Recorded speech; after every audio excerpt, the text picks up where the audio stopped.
अरे इसी में बैठो जब तक। चलिए स्टार्ट। आज हम चैप्टर 1 केमिकल रिएक्शन के बारे में देख रहे हैं, क्लास 10। सबसे पहले हमें ये जानना पड़ेगा कि केमिकल चेंज और फिजिकल चेंज किसे कहते हैं। छोटे क्लासों में we have already studied that chemical change, in chemical change when reactant react to form product, the product is new, one or more than one new substance with new physical and chemical property are formed। इसका मतलब क्या हुआ कि chemical change के अंदर जो reactant chemical reaction में हिस्सा लेते हैं, वो केमिकल रिएक्शन के बाद जो प्रोडक्ट बनते हैं वो एक या एक से ज़्यादा प्रोडक्ट जो बनेंगे वो प्रोडक्ट नए सब्सटेंस होते हैं, यानी उनके अंदर फिजिकल और केमिकल प्रॉपर्टी दोनों क्या होती है, नई होती है। नई फिजिकल के प्रॉपर्टी भी होती है और नई केमिकल प्रॉपर्टी भी होती है। फॉर एग्जांपल जैसे ये है लोहा Fe सॉलिड फॉर्म में है और ये कॉपर सल्फेट जो कि ब्लू कलर का है एक्वियस फॉर्म में है। जब ये दोनों आपस में रिएक्शन करेगा तो फेरस सल्फेट बना है जो कि ग्रीन कलर का बना है। यहाँ आप देखिए कलर में चेंजिंग हो गया है और इसका केमिकल कंपोजिशन चेंजिंग हो गया है, क्योंकि कॉपर सल्फेट का कलर था ब्लू और इसका हो गया है आपको फेरस सल्फेट का कलर हो गया ग्रीन। कॉपर सल्फेट में कॉपर और सल्फेट था, इसमें फेरस सल्फेट है ना, फेरस और सल्फेट है और इसमें कॉपर जो है वो बाहर डिस्प्लेस हो गया है सॉलिड फॉर्म के अंदर।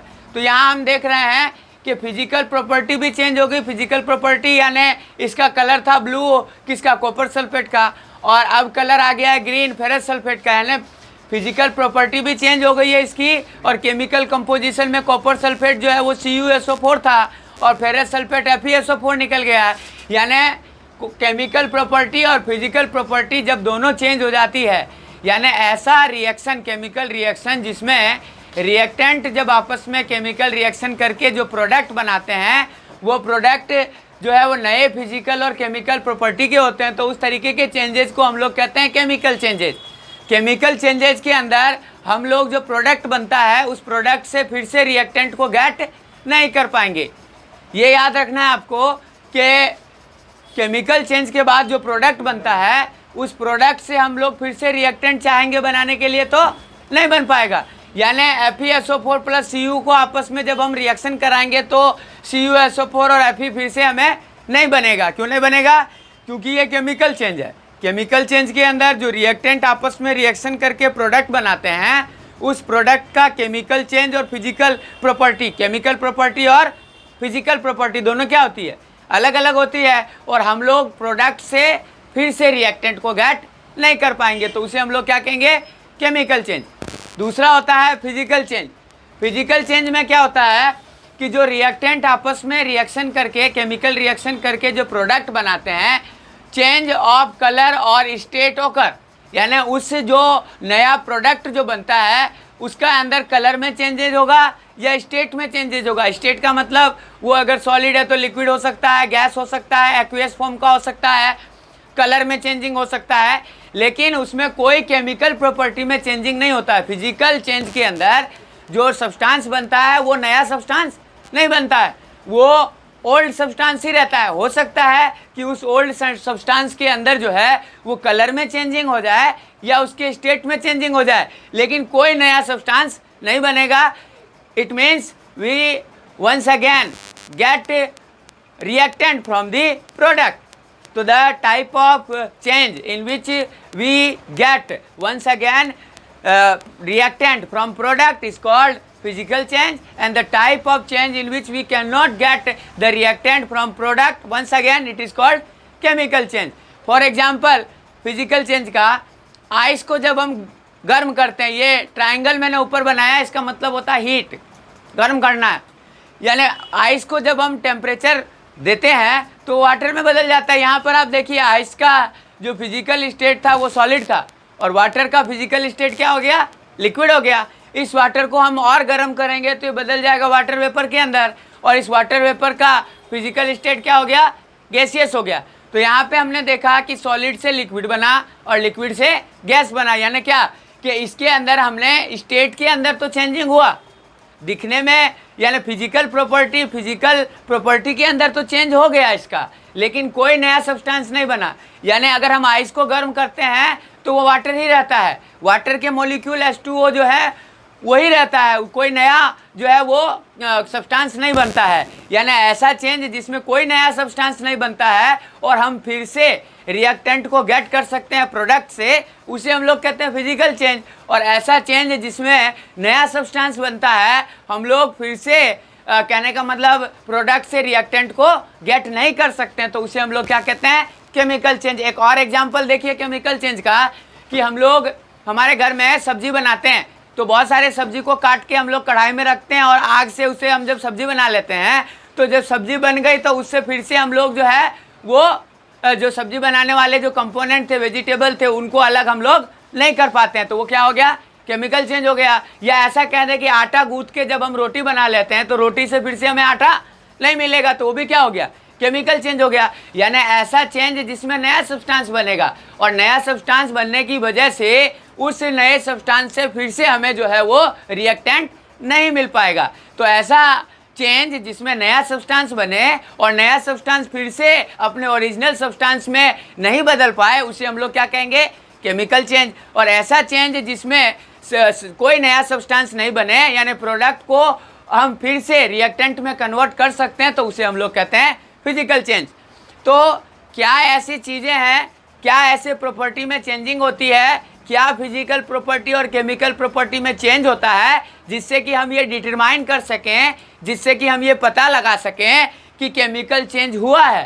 तो अ केमिकल रिएक्शन, कोई भी chemical reaction can be determined, उसका हम पता लगा सकते हैं by the following property, in property के आधार पे।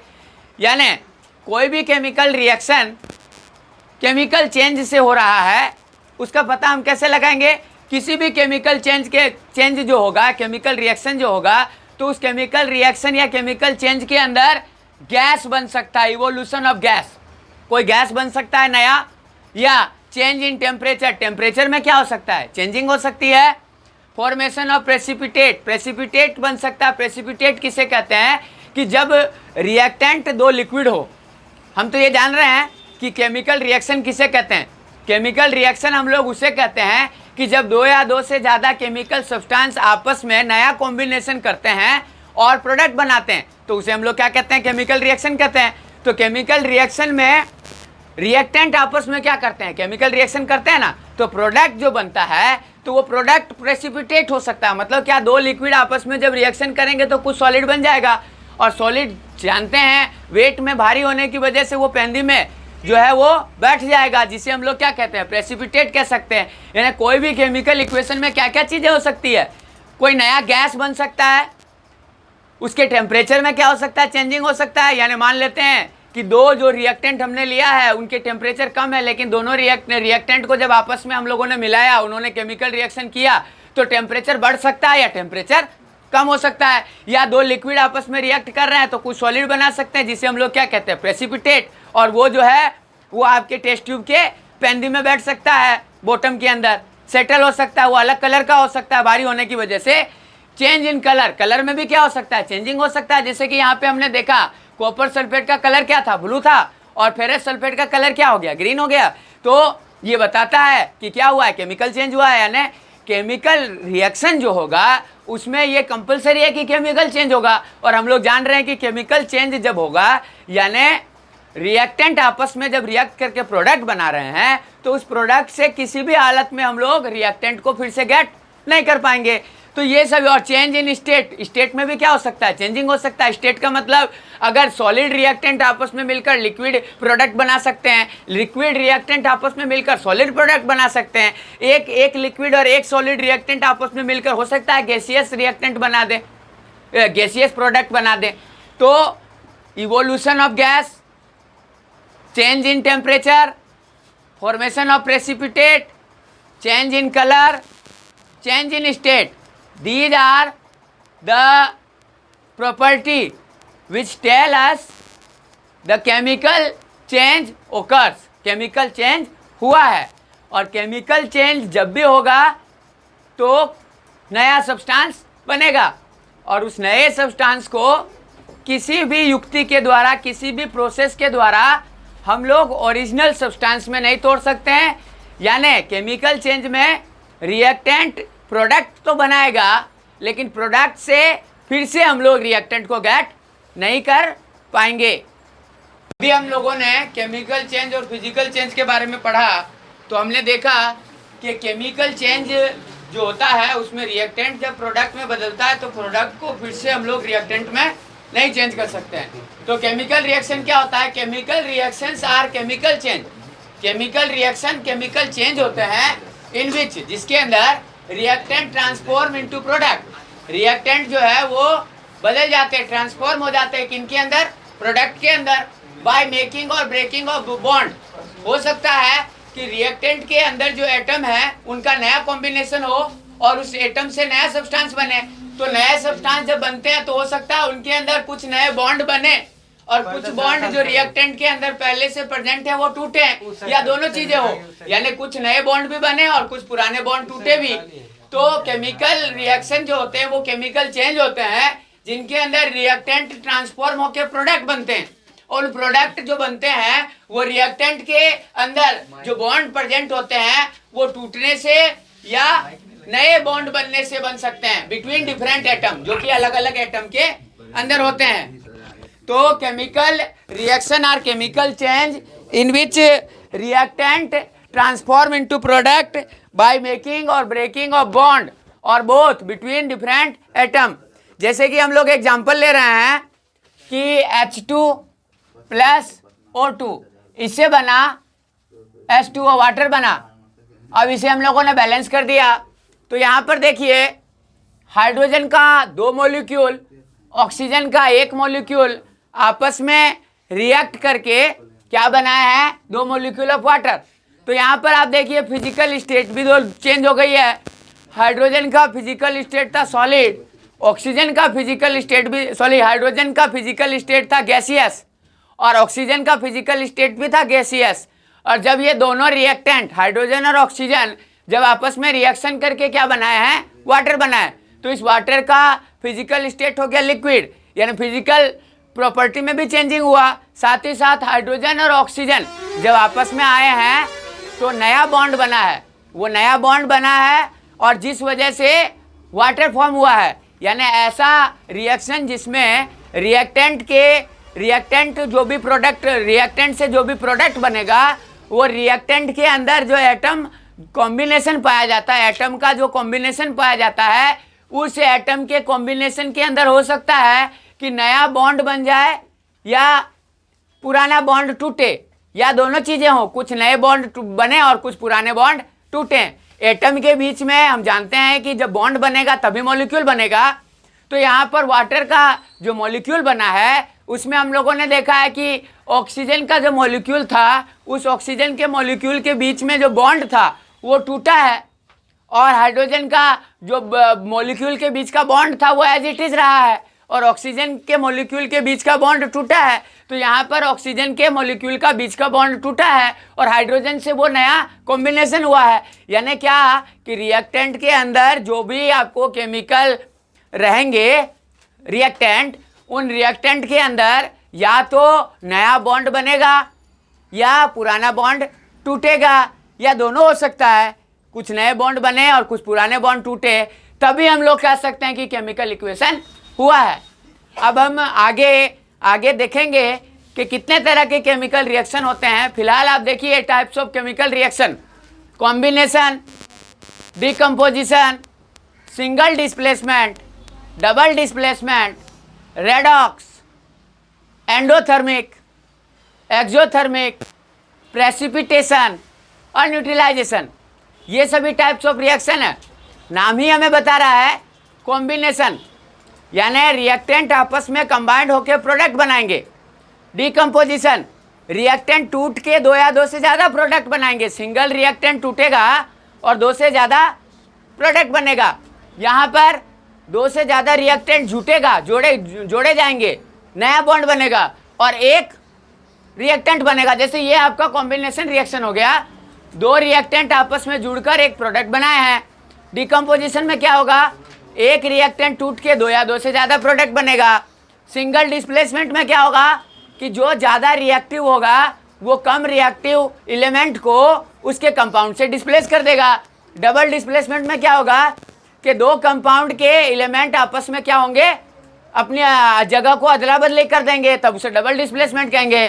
रेडॉक्स रिएक्शन में क्या होगा, ऑक्सीडेशन और रिडक्शन दोनों साथ साथ में चलेगा। अब ये सब चीज़ें क्या होती है आगे के जो क्लास होंगे उनमें हम लोग अच्छी तरीके से देखेंगे। एंडोथर्मिक क्या होता है, ऐसा रिएक्शन जिसे होने के लिए हीट या एनर्जी की आवश्यकता होती है। जैसे कि हम लोग सब्जी बनाते हैं तो उसमें हमें गैस पर चूल्हे पर सब्जी को पकाना पड़ता है कढ़ाई के अंदर, तो यानी बिना हम लोग हीट दिए हुए सब्जी को नहीं बना सकते हैं। तो वो कौन सा रिएक्शन हो गया, एंडोथर्मिक। ऐसा केमिकल रिएक्शन जिसे होने के लिए हीट की ज़रूरत होती है उसे हम लोग कहते हैं एंडोथर्मिक। और ऐसा रिएक्शन जिसको होने के बाद यानी रिएक्टेंट जब प्रोडक्ट बना देगी तो उसके बाद एनर्जी बाहर निकलेगी, जिसे हम लोग क्या कहते हैं, एक्सोथर्मिक रिएक्शन कहते हैं। जैसे कि हम लोग रेस्पिरेशन करते हैं तो जब हम लोगों ने लाइव प्रोसेस पढ़ा था तब हम लोगों ने अच्छी तरीके से जिक्र किया था कि रेस्पिरेशन में हम लोग क्या करते हैं, ऑक्सीजन के प्रेजेंस में हमारे डाइजेस्टेड फूड को हम लोग तोड़ते हैं और डाइजेस्टेड फूड को तोड़कर उससे एनर्जी निकालते हैं, एक्सोथर्मिक होता है। ऐसा रिएक्शन जिसमें कुछ नया सब्सटेंस बनता है, solid substance, liquid reactant liquid product आपस में लिक्विड रिएक्टेंट आपस में रिएक्शन करके जब सॉलिड प्रोडक्ट बनाते हैं तो उसे हम लोग कहते हैं प्रेसिपिटेट। और वो प्रेसिपिटेट भारी होने की वजह से टेस्ट ट्यूब के या कंटेनर के बॉटम में सेटल हो जाता है, इस रिएक्शन को कहते हैं प्रेसिपिटेशन।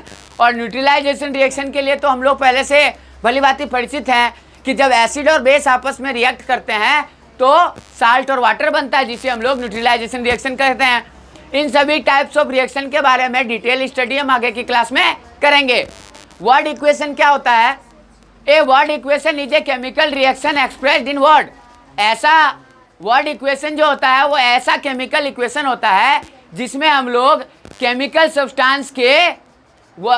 सब्सटेंस को वर्ड में लिखते हैं, ना कि उसके फॉर्मूला के अंदर, केमिकल फॉर्मूला के अंदर लिखते हैं। यानी ऐसा केमिकल इक्वेशन जिसे लिखने के लिए केमिकल फॉर्मूला की बजाय उस सब्सटेंस का पूरा नाम का यूज किया जाता है वर्ड के अंदर, तब उसे हम लोग वर्ड इक्वेशन कहते हैं। A word equation is a chemical reaction expressed in word rather than chemical formula. यानी ऐसा वर्ड इक्वेशन एक ऐसा केमिकल रिएक्शन होता है जिसे एक्सप्रेस करते हैं हम लोग वर्ड के अंदर, यानी उसमें उससे एक्सप्रेस करने के लिए हम लोग केमिकल फॉर्मूला को यूज नहीं करते हैं। It help identify the reactant and product in a chemical reaction. और वर्ड रिएक्शन जरूरी होता है उन स्टूडेंट्स को यह पता लगाने के लिए जिन्हें केमिकल फॉर्मूला के बारे में कोई समझ नहीं होगा, तो उन्हें भी यह पता लगाने के लिए कि रिएक्टेंट में कौन कौन से केमिकल सब्सटेंस यूज हुए हैं और वो आपस में रिएक्शन करके कौन सा प्रोडक्ट को बनाया है। जैसे कि आप देखिए फॉर एग्जांपल सोडियम क्लोरीन से जब रिएक्ट करती है तो सोडियम क्लोराइड बनाया है। तो हमें अगर पता नहीं है कि सोडियम का केमिकल फॉर्मूला क्या होता है, क्लोरीन का केमिकल फॉर्मूला क्या होता है और सोडियम क्लोराइड का केमिकल फॉर्मूला क्या होता है, फिर भी हम इसे आसानी से पढ़कर, क्योंकि इसे तो वर्ड में लिखा गया है, सोडियम को वर्ड में लिखा गया है, क्लोरीन को वर्ड में लिखा गया है, इससे सोडियम क्लोराइड बना, इसे भी वर्ड में हम लोगों ने लिखा है। तो इसे देखकर हम कोई भी आसानी से ये पता लगा सकता है कि इस वर्ड इक्वेशन के अंदर रिएक्टेंट कौन से हैं। इस वर्ड इक्वेशन के अंदर रिएक्टेंट है सोडियम और क्लोरीन और प्रोडक्ट क्या बना है, सोडियम क्लोराइड बना है। तो ये एक वर्ड इक्वेशन हो गया। यानी वर्ड इक्वेशन के अंदर जो केमिकल सब्सटेंस रिएक्शन में भाग लेते हैं और जो प्रोडक्ट बनता है उन सभी को केमिकल फॉर्मूला के रूप में नहीं लिखकर वर्ड के रूप में लिखा जाता है। इसलिए इस इक्वेशन को हम लोग क्या कहते हैं, वर्ड इक्वेशन कहते हैं।